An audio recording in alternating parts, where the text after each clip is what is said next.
RTL. On revient sur ce qui est l'une des infos d'hier soir et de cette nuit, à savoir la disparition d'un maître absolu de la comédie américaine, Blake Edwards. Stéphane Boutsock, Blake Edwards évidemment c'est la Panthère Rose. Il s'est éteint à l'âge de 88 ans hier. France Info. Cet air de saxophone signé Henry Mancini, Peter Sellers, un inspecteur Clouseau maladroit et engoncé dans son impair. Avec ses 7 longs métrages autour de la Panthère Rose, Blake Edwards entame dans les années 60 la plus célèbre des séries de films comiques à Hollywood. Europe 1. Vous avez entendu Elena, il va faire froid cette semaine. Vous serez prévenu cette fois-ci, hein. Voilà, best of froid. Vive le vent de l'hiver et la chanson. Évidemment, Raphaël. Ah, il faut donner qui chante. Oui, là, c'est évident. Je ne suis pas chrétien. Ah, là, c'est moins évident. Moins évident, ça. Hein. Au-delà de 6 ans, on a du mal. Et ça, vous connaissez? Mes gants, mon bonnet, ma doudoune en mitouflé. C'est un truc d'un dessin animé, là. C'est Piglou. Nova. Le grand mix. Un nouvel épisode neigeux est attendu en France et le gouvernement est pleinement mobilisé. Eh oui, bonjour Armel. Pas d'inquiétude, en effet, François Fillon a réuni ses ministres hier à Matignon en vue des prochaines chutes de neige et toutes les mesures nécessaires ont été prises. Alors, la route tout d'abord a été salée préventivement, poivrée, on a même ajouté des épices. RTL. Thierry Mariani, le secrétaire d'État au transport. L'épisode neigeux est loin d'être fini. On est uniquement dans la première étape de ce qui nous avait été annoncé. Deuxièmement, je crois que dans ce domaine, il vaut mieux prévoir le pire et puis après, effectivement, que les journalistes comme vous me disent est-ce qu'on n'en a pas trop fait?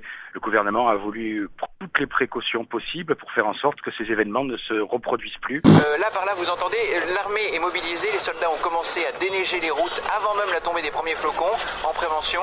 Et enfin, en cas de neige, des canadaires remplis d'eau bouillante déverseront leur cargaison sur la nationale 104. Europe 1. Mariani nous recommande pendant les prochaines intempéries qui arrivent de penser à ne pas prendre nous notre voiture et prendre les transports en commun. Alors peut-être que ce monsieur a pas dû les prendre depuis longtemps, sachant que c'est la 4e fois qu'il n'y a pas de RER A cette semaine en soirée pour rentrer. Alors je pense que ce monsieur, avant de nous recommander de ne pas prendre nos voitures, mais peut-être de nous mettre des trains à disposition. France Inter. Du coup, ce matin, chez Thierry Mariani, notre secrétaire d'État au transport, quand le bulletin météo de Météo France est arrivé sur le fax à côté du lit matrimonial, vers 4h du matin, ça a donné ça.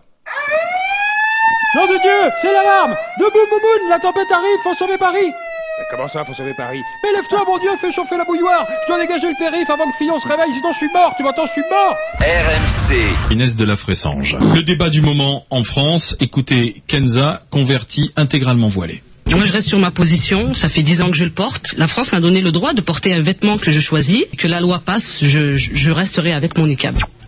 L'intégrale. Si elle s'était appelée Kenzo, elle aurait été mieux habillée. Inès de... RTL. Vous avez reçu, vous, Yves Calvi, des fessées et des gifles. Et on vous a dit, tu l'as bien mérité.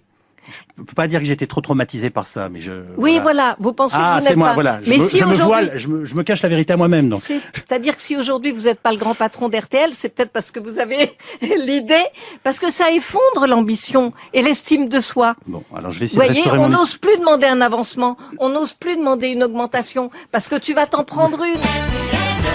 RTL 2, 6h16. Agathe va se faufiler pour vous dans les sous-sols. Hyper discretos. Chut, ce sera après les Runaways. The Corrs avec Runaway. Et non pas The Runaways avec Corrs, comme je l'ai dit bêtement tout à l'heure. Dans un instant, il y aura le groupe In Between Days qui chantera Cure. Il y aura les 10 mois encore que tu m'aimes avec leur nouveau titre, Gaëtan Roussel. Fun Radio. Manu à la radio. Et vous m'appelez au 3228 maintenant. Nous allons parler de Noël et des cadeaux de Noël. 6, 9, énergie. Ça vient de tomber, le Père Noël, il rentre chez les petits-enfants, alors que Frédéric Mitterrand, lui... Non. Manu sur Fun Radio. 67% des petits garçons et des petites filles ont déjà fouillé leur maison à la recherche des cadeaux de Noël. Mais tu sais que l'histoire de Joseph Fritzl, vous savez, celui qui a mis sa fille dans la cave et tout, en fait c'est une énorme erreur. Tout le monde a cru qu'il avait enfermé sa fille. Non, c'est juste elle qui était descendue à la cave pour ouvrir les cadeaux. C'est pas du tout de sa faute. Vous dites psychopathe dangereux qui met sa fille au fond de la cave? Je dis papa poule. Tout simplement, et fille indigne qui veut regarder les cadeaux. Ça vient de tomber, Katsumi va se déguiser en dinde pour Noël, pour se faire fourrer une fois de plus. Manu sur Fun Radio. Et comment tu justifies les enfants qu'il lui a fait? cadeau de Noël. T'es infâme. Tu brûleras en enfer pour ça, tiens, pouf pouf.